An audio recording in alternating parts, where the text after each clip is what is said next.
Bien, il est 11 heures, on va débuter. On peut débuter, chef? C'est parti, merci beaucoup. Bonjour à toutes, bonjour à tous. Merci beaucoup de nous avoir rejoints ici pour assister à cet atelier qui va durer une demi-heure, comme vous le savez. Un atelier qui vous est proposé par le groupe Apicil et au cours duquel nous allons essayer d'aborder très concrètement la question de l'inclusion des personnes extraordinaires en entreprise. L'idée, c'est de donner à notre auditoire les premières clés pour envisager l'inclusion, se lancer et réussir l'accueil de ces personnes. Deux intervenants nous font l'amitié de leur présence. Ils vont partager avec vous leur expérience et je vais les laisser se présenter très rapidement. Bonjour Audrey Carretero, vous êtes manager chez Apicil. Est-ce que vous pouvez vous présenter, vous et votre entreprise, en quelques mots? Bonjour, Audrey Carretero. Donc, je suis manager au sein du 3e groupe de protection sociale français. On a des activités de santé, prévoyance, épargne, services financiers et retraite complémentaire. Donc c'est un groupe paritaire et mutualiste, c'est-à-dire dirigé par ses clients. Et donc je suis directrice retraite complémentaire avec 230 collaborateurs dans mon entité. Merci beaucoup. Et vous avez un stand, le groupe Apicil, qui se trouve en E06. Je vous le redirai tout à l'heure. Bonjour Sylvain Coutier. Bonjour. Vous êtes président du groupe ATF. Quelques mots de présentation pour vous et votre groupe. Groupe ATF est un groupe de 200 personnes qui compte aujourd'hui 40% de salariés en situation de handicap. Un vaisseau amiral qui est une entreprise adaptée qui s'appelle ATF Gaïa avec 70% de personnes en situation de handicap. Et notre cœur de métier, c'est la gestion de fin de vie du cycle des matériels informatiques et téléphonie mobile en grande entreprise. Donc notre métier consiste à racheter ces matériels, à les reconditionner pour prolonger la durée de vie et les recommercialiser, notamment via des canaux e-commerce. Très bien, donc on a deux entreprises différentes en termes d'accueil des personnes extraordinaires, comme on aime les appeler. Une entreprise, j'ai envie de dire, plus classique qui a ses problématiques et qui a ses intérêts et qui recherche ces situations. Et puis une entreprise dont c'est l'ADN, dont c'est presque l'objectif de départ d'accueillir de telles personnes. Mais on aura l'occasion d'en reparler. On commence avec le projet d'accueil et d'inclusion. Imaginons un chef d'entreprise qui se trouve parmi nous ou qui nous écoute sur ce podcast et qui visiterait ce salon à l'invitation d'un de ses partenaires.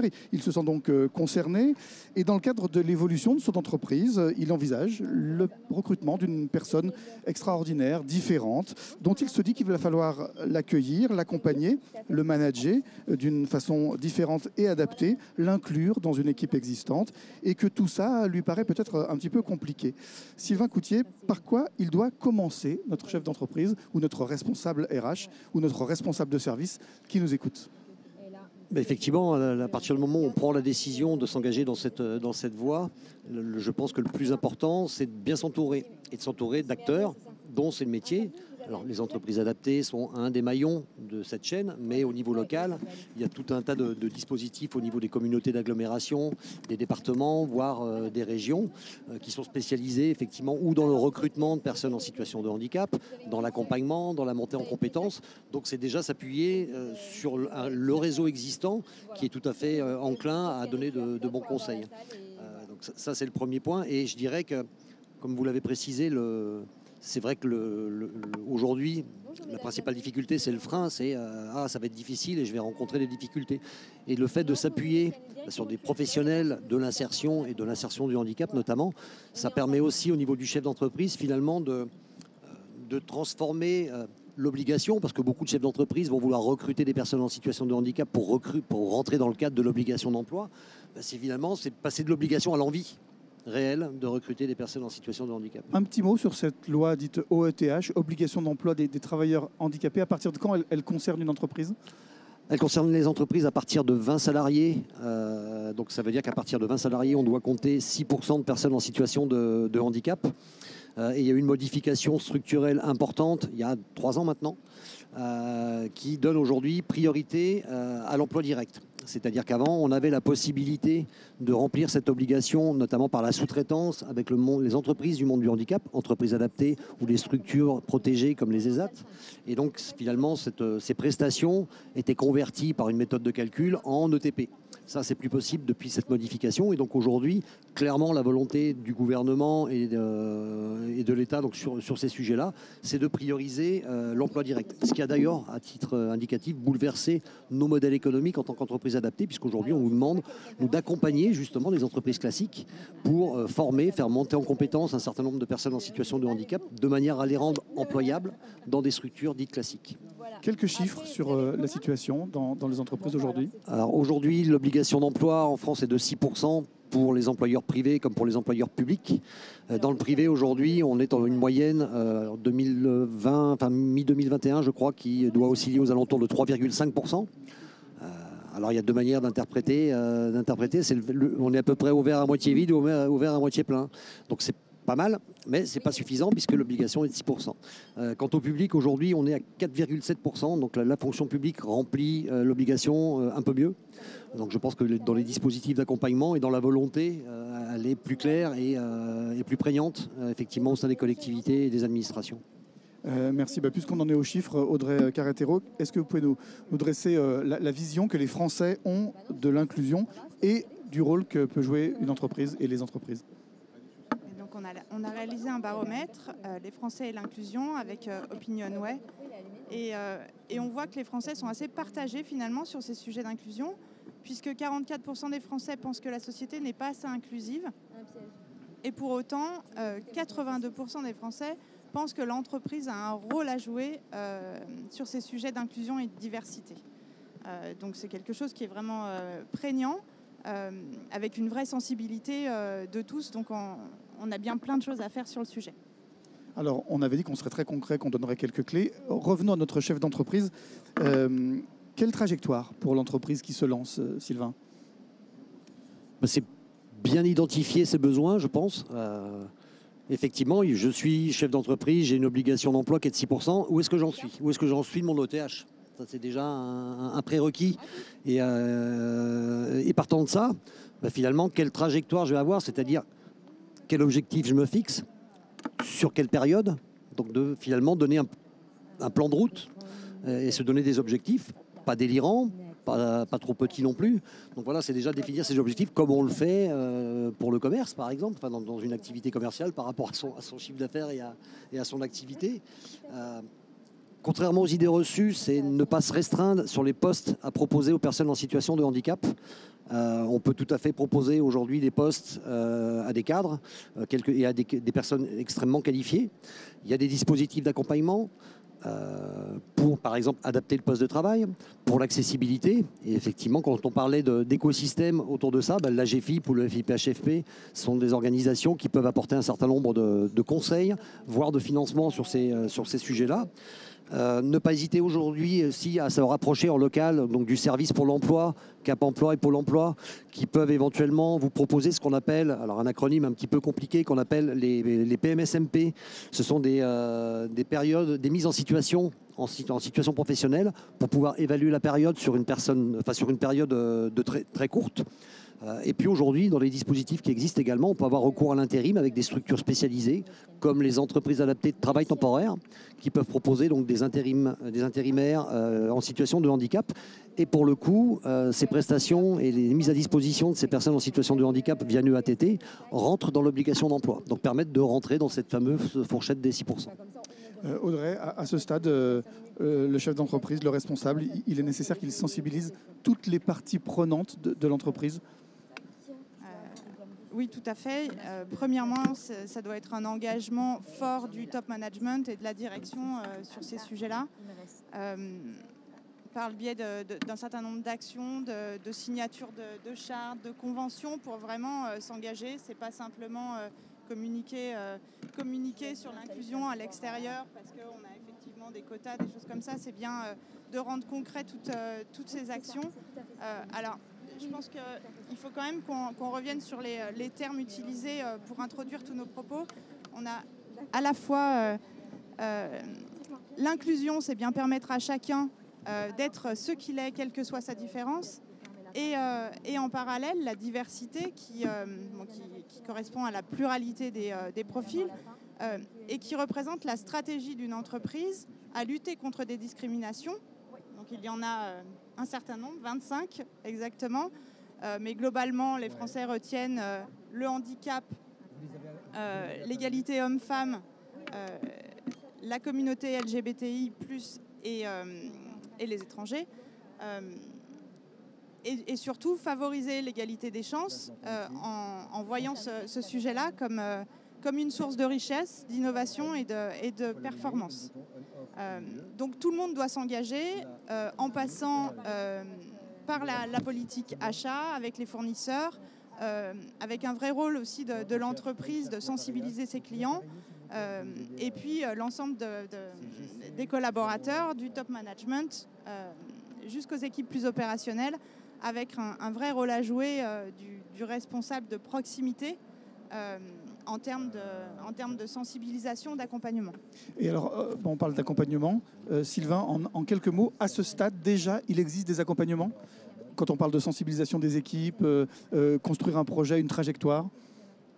Vous voulez en interne dans l'entreprise? Non, en externe, des aides que notre chef d'entreprise pourrait solliciter. Encore une fois, quand je parlais tout à l'heure d'écosystème, le fait aujourd'hui que dans le modèle des entreprises adaptées, on nous demande de recruter des personnes en collaboration d'ailleurs avec des employeurs potentiels. On va définir un cahier des charges. Je suis une entreprise, je dis pas n'importe quoi, mais prenons l'exemple. Je suis une entreprise qui travaille dans la finance ou dans la comptabilité ou dans la gestion RH. Je vais avoir besoin de personnes pour faire de la saisie, de fiches de paye ou de la saisie comptable. Donc on va définir effectivement le besoin de cette entreprise et comment on va accompagner et faire monter en compétence la personne pour arriver finalement au niveau de qualification requis. Et là, de la même manière que pour l'entrepreneur, on va définir un niveau de compétence à atteindre, un délai, sous quelle période on va l'atteindre, sans que ça soit trop ambitieux ni pas assez. Et puis, effectivement, le jour où cette personne aura atteint ce niveau de compétence, elle pourra plus facilement intégrer l'employeur. Pourquoi je cite cet exemple-là, c'est qu'effectivement, aujourd'hui, il y a des structures dont font partie les entreprises adaptées qui sont là pour aider les entrepreneurs et les entrepreneurs qui veulent se lancer dans cette aventure-là. Donc, c'est vraiment de s'appuyer sur ce qui existe parce qu'il y a des choses qui fonctionnent et que finalement, ça fait partie aussi de notre rôle aujourd'hui que d'aider ces entreprises-là à mieux remplir leur obligation de 6%. Allez, on avance dans le projet de notre chef d'entreprise. Il a sensibilisé ses équipes, ses managers. Il recrute une ou plusieurs personnes différentes, extraordinaires. Voyons quelles sont les étapes de l'intégration de ces personnes. Sylvain, est-ce qu'il y a des outils pour l'inclusion après embauche là, la personne arrive. Comment est-ce qu'on peut aider l'entreprise à l'accueillir ? Alors la première des conditions, effectivement, c'est, comme on l'a dit tout à l'heure, c'est la volonté du chef d'entreprise. Ça, c'est clair. Rien ne se fera maintenant, sans effectivement,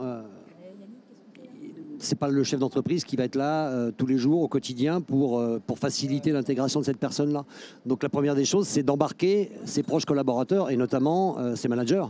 Donc il y a effectivement tout un processus et une préparation et une sensibilisation au management et à l'encadrement. Ce qui va effectivement faciliter l'arrivée de la personne. À titre d'exemple, effectivement, c'est travailler, ce qu'on fait par exemple au sein de groupe ATF, sur un livret d'accueil. Il faut savoir que, voilà, on parlait de chiffres tout à l'heure, aujourd'hui on a un taux de chômage en France sur le handicap qui est 2 fois supérieur aux valides.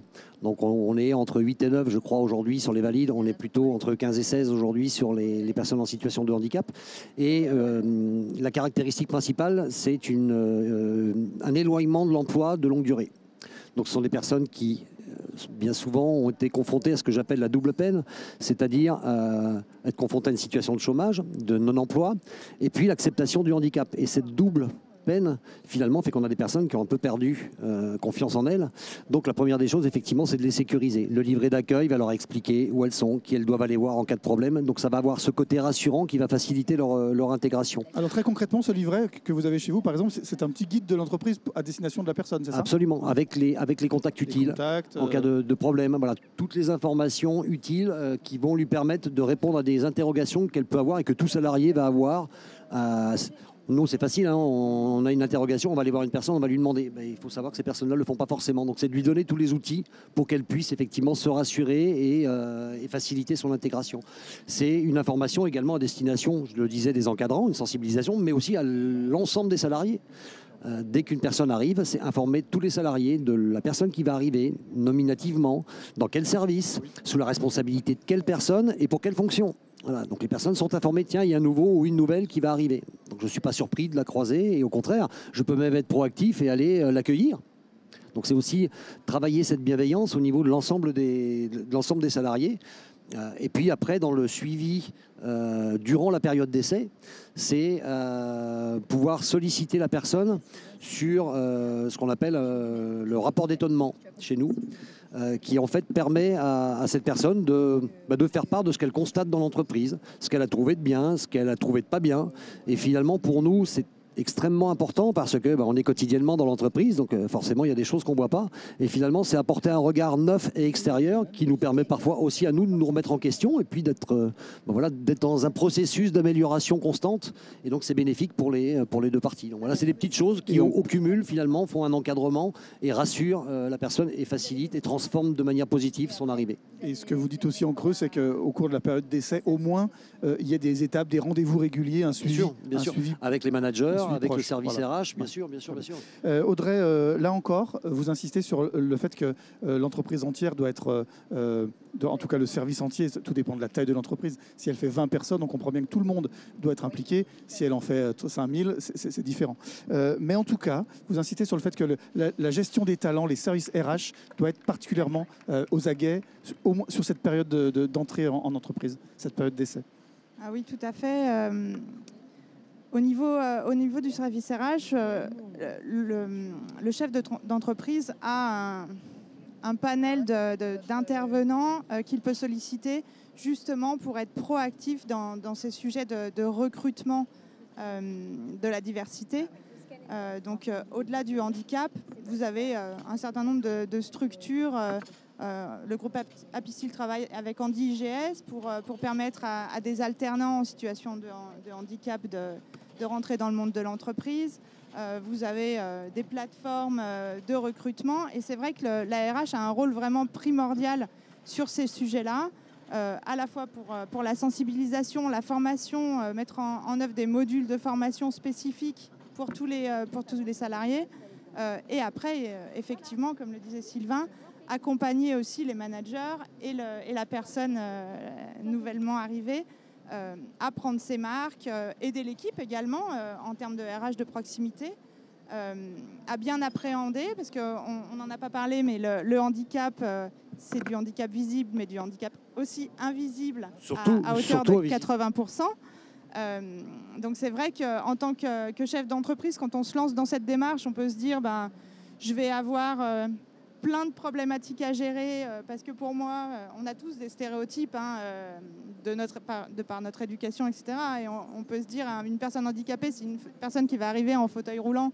Et donc comment je vais faire pour l'accompagner en fonction de l'activité que je vais lui confier. Donc je pense qu'il faut aussi qu'on déconstruise tous ces stéréotypes pour pouvoir mieux accompagner toutes ces personnes issues de la diversité de façon générale. Moi, ça fait plus de 25 ans que je travaille sur ces sujets-là en tant qu'entrepreneur.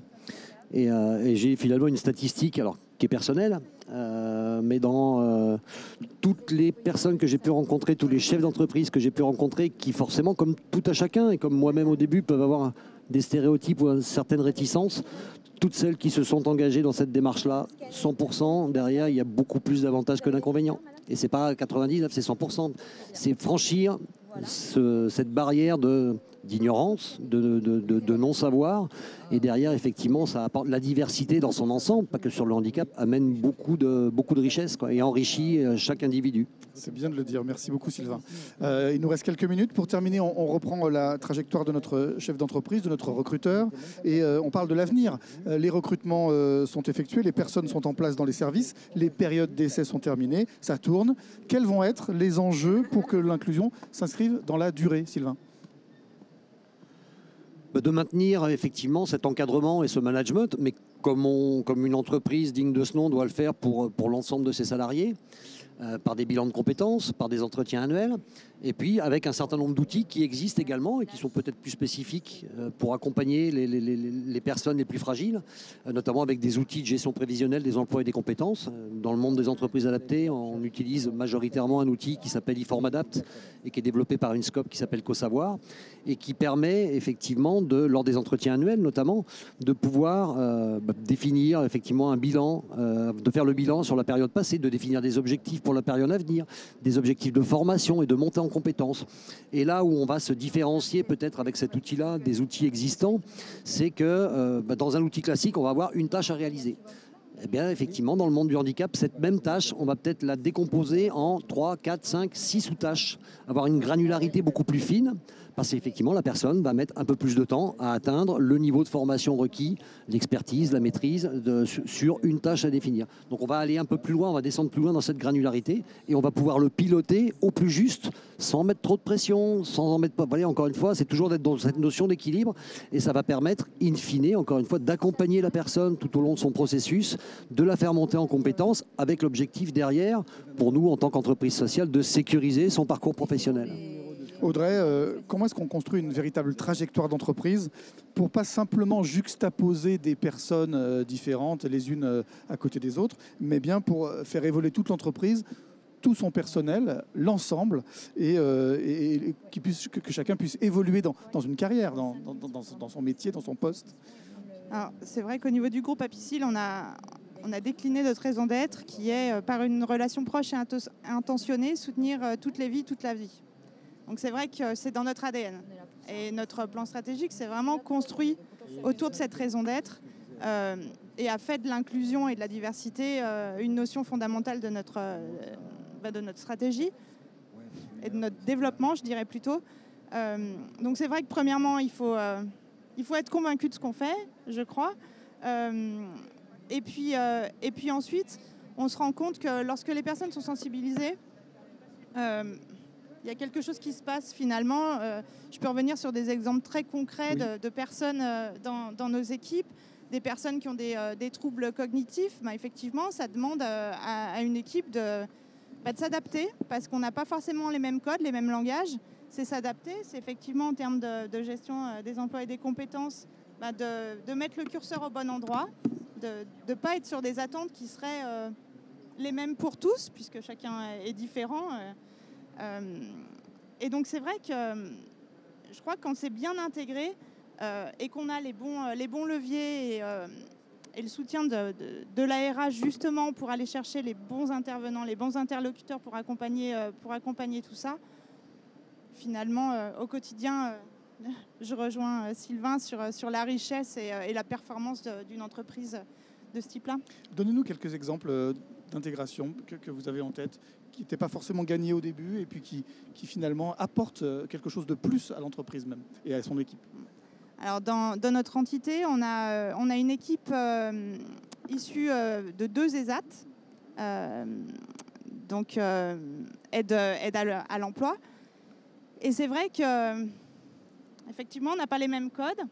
C'est une équipe qui est complètement intégrée à nos équipes, aux équipes du groupe, à qui on a confié des activités dites administratives initialement, et puis avec la digitalisation et l'évolution de nos métiers, on se demandait comment on allait pouvoir faire pour maintenir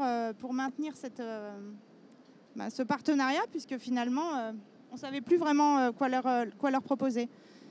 Finalement, on a réfléchi, on ne s'est mis aucune barrière, on a testé, et on teste tous les jours, et on se rend compte qu'il y a une vraie adaptabilité et qu'on arrive à faire évoluer les activités qu'on leur confie. Donc ça, c'est un exemple assez concret de ce qui fonctionne dans une entreprise. On a également des personnes malentendantes, donc on s'est adapté. Lors de la période Covid, on a fourni des masques inclusifs pour justement permettre à ces personnes de continuer à lire sur les lèvres. Exactement. Voilà, c'est des exemples comme ça qui... on a des personnes en fauteuil roulant, effectivement, et puis bon, il y en a plein d'autres, mais après, oui. Aujourd'hui, les collaborateurs, en tout cas du groupe, plébiscitent vraiment ça, puisque plus de 90% d'entre eux se disent fiers de toutes ces actions qui sont portées sur l'inclusion et la diversité. Et surtout, 90% se sentent en capacité d'être ce qu'ils sont dans l'entreprise. Moi, je dirais que pour arriver à ça, moi je ne vais pas citer d'exemple parce qu'en tant qu'entreprise sociale, finalement, c'est notre lot quotidien et que finalement, je vais peut-être sortir des termes qui sont peu utilisés dans le monde de l'entreprise, mais c'est de redonner de la confiance en soi, du sentiment d'utilité et de permettre à la personne de retrouver sa place voilà, socialement parlant. Et puis voilà, donc mais encore une fois, c'est effectivement source de richesse. Et à partir du moment, là, on parle de l'exemple du handicap, mais finalement, ça s'applique également à toute la diversité, quelle que soit voilà, l'origine. Bien sûr. Et donc, ça m'amène à quoi? Ça peut-être à dire effectivement que dans la méthodologie de recrutement, et c'est ce qu'on essaie de faire chez nous, le savoir-faire, ce sont des choses qui peuvent s'acquérir. Il y a une chose qui prime pour pouvoir arriver à ça, c'est le savoir-être. Donc il faut déjà savoir-être avant de savoir-faire. Merci. Il nous reste quelques minutes si vous avez des questions à poser à Sylvain, à Audrey qui peuvent vous répondre. On est à votre disposition, vous qui êtes en face de nous.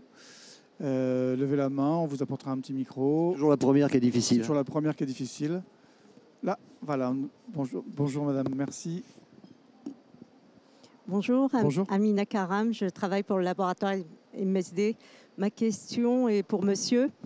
Au moment de l'intégration d'un collaborateur en situation de handicap, vous avez dit qu'il faut sensibiliser les managers. Est-ce que vous avez des exemples et comment les sensibiliser? Aussi bien les managers que les autres collaborateurs. Alors c'est vrai qu'effectivement il faut... alors, en tant que... Nous, entreprises adaptées, et comme tout employeur, lorsqu'on recrute une personne en situation de handicap, on n'a pas à savoir quel est le handicap qu'a la personne. La seule chose qui est importante pour nous, c'est de savoir si le poste pour lequel on la destine nécessite des aménagements pour limiter sa pathologie. Alors la seule chose qu'on peut savoir, par exemple, c'est la limitation d'un port de charge. Donc en fonction de ça, de toute façon, sur un poste, on va probablement devoir mettre un certain nombre d'adaptations. Donc c'est de sensibiliser les managers pour dire, voilà, attention, cette personne-là ne peut pas porter plus de 5 kilos, par exemple. Et donc ça va être effectivement de travailler en amont sur tout ce que la personne peut faire et ne peut pas faire. Et un manager, ça ne sert à rien qu'il aille demander à cette personne-là de faire quelque chose si cette personne-là n'en a pas la capacité. Donc c'est vraiment de bien balayer sur toutes les tâches quotidiennes qu'elle va avoir à réaliser, ce qui rentre dans son champ de compétences ou de possibilités et ce qui ne rentre pas. Pour éviter de dire, bah, attends, tu dois faire ça, je te l'ai demandé et tu ne l'as pas fait. Bah, oui, mais la personne va dire, oui, mais je ne l'ai pas fait parce que je ne peux pas le faire. Donc c'est d'éviter effectivement ces incompréhensions en amont. Et puis ensuite, effectivement, c'est de sensibiliser aussi les collaborateurs autour. Parce que dans une entreprise, c'est comme dans le sport collectif, on va travailler en équipe. Donc parfois, il y a une tâche tout seul, on ne va pas pouvoir la réaliser. Eh bien, à plusieurs, on va pouvoir le faire. Je vais prendre un exemple. Moi, dans mon entreprise adaptée, j'ai des personnes qui font de la manutention qui n'ont qu'un seul bras. Eh bien, elles travaillent en binôme avec d'autres personnes et elles s'aident mutuellement. Et finalement, à deux, on est plus fort que tout seul. Et à deux, on arrive à faire des choses que tout seul, on n'arrive pas à faire. Donc voilà, c'est vraiment de travailler sur cette ouverture d'esprit. Et il n'y a pas de tabou. Tu es une personne à part entière, avec tes particularités, avec ta différence. Et ta différence, on la considère comme une richesse et pas comme, entre guillemets, comme un problème. C'est de parler finalement assez librement de ce que l'on est, parce que finalement, on est tous à un moment en situation de handicap, quelle que soit notre condition.